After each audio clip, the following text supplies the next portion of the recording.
शेतकऱ्यांच्या कर्जमाफीच्या मुद्द्यावरून बच्चू कडू हे पुन्हा आक्रमक झालेत। आजपासून बच्चू कडूंच्या 7/12 कोरा कोरा या यात्रेला सुरुवात होणार आहे। अमरावतीमधून सुरू होणारी ही 7/12 कोरा कोरा यात्रा पुढील 7 दिवस चालणार आहे। 138 किलोमीटरचं पायी अंतर पार करत यवतमाळ जिल्ह्यामधील चिलगव्हाण या ठिकाणी देशातील पहिली शेतकरी आत्महत्या झालेल्या गावात या यात्रेचा बच्चू कडू समारोप करणार आहेत।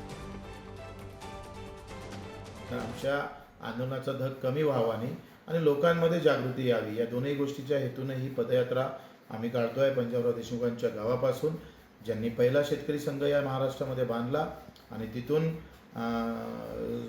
साहेबराव जे पाटील यांच्या गावापर्यंत चिंचलगाव असेल, आणि मग नंतर त्याचा समारोप आम्ही वसंतराव नाईक यांच्या गावापर्यंत करणार आहोत।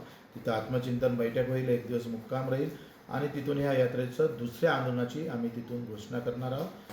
नाही, हे तर मग आता बच्चू कडूचा दुटप्पीपणा।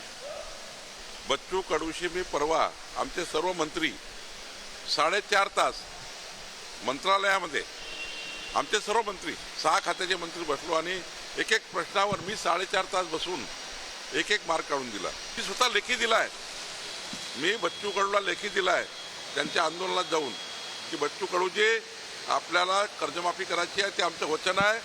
बच्चू कडूचं आंदोलन हे दुटप्पी आहे।